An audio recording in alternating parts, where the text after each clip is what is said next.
Hello, welcome back. This is my second attempt. I shot a video just before this one, and when I was playing back the video to check, something was way wrong with the audio. It was very choppy. There was a lot of uh, vocal audio that was cut off for whatever reason. So I'm gonna reshoot it this time. Hopefully, maybe the internet will work better and the quality of the review will be the same. My view of the show will not change the second time around, but hopefully I will. Uh, hopefully the audio will work better this time. Um,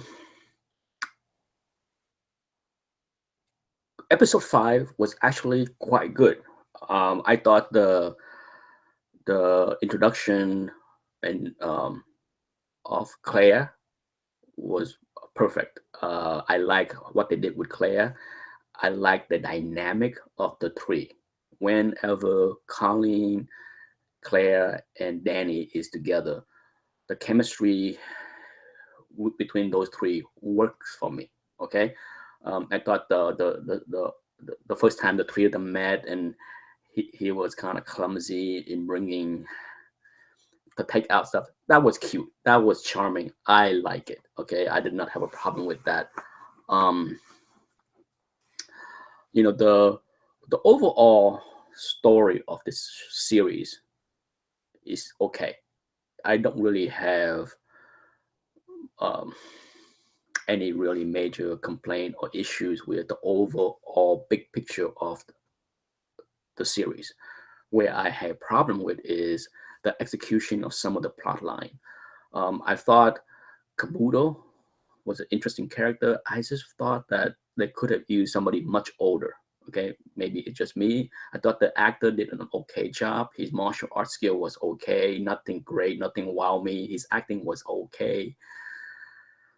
Perhaps this is an I don't know the reason why they chose this actor instead of somebody that is much older, since he's supposed to be a master that traveled the world in search of the Iron Fist and all that. So I thought it was a neat twist to the story of how he is his organization is the hand.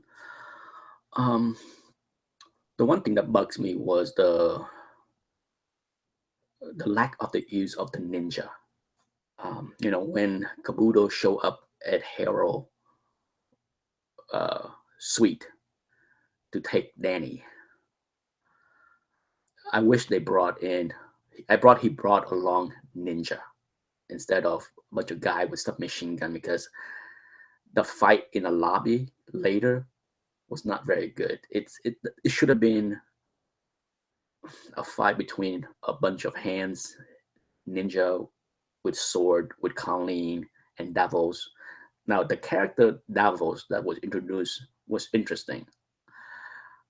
I liked him at first, but near the end he get on my nerve because I understand that he's upset that he felt betrayed, but he keep harping on that so much as his appearance keep, every time he shows up it's the same, that he he come across more as a wilted lover, and that was a bit annoying at the end.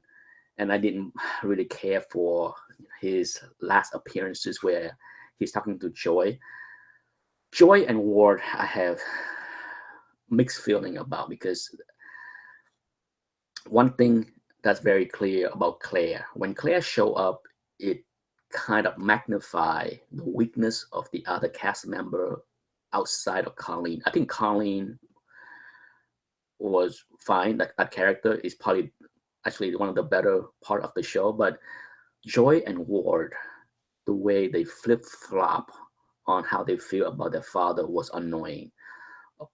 You know, as far as Ward, wow, one of the worst scene of the series is when he was going through withdrawal in the boardroom with Joy and another person. That was horrible directing and acting. I'm not sure who to blame, but he was white as a ghost, all sweaty, looked like he's gonna die. And it took so long for other people, the other two person in the room, to even notice that maybe something is not well. Like I said, I'm not sure who to blame. Most likely the director on that scene, because really he's the one that say, "Give me more," or "Give me more," act more sick. Not good. Now the fight between the Hands and Colleen in the lobby, as I mentioned, it should have been ninja sword, a sword fight, instead of the bad guy tried to fight off Colleen with the submachine gun in his hand. It's like I said, I don't know why they did what they did, but um, that action sequence did not work. Now, what worked is what spilled out onto the street later in the rain. I thought the dialogue, the action, the fight between Kabuto and Colleen was very well done. Okay, probably the best of the entire 13 episode. If there is one action sequence that I think most people would enjoy and like, would likely be that one. Um, uh, Back to Ward. What annoys me about that character is the flip flopping. Okay, here we have a character that despises his dad, that want his dad dead. He want the dad to be dead. Yet at the end, when they were up in the high riser, first off, when he called uh, Danny and say abort the mission because dad is here with a bunch of goons, that was a very poorly done sequence, because he went into that room, closed the door, and make the phone call. And literally, the whole thing took place like in 5 seconds, 6 seconds. Yet his dad was somehow aware that he's in the room next door, snuck into the room without him seeing or hearing, and then hit him over the head with the golf club. Poorly done. I didn't care for that sequence at all. Okay.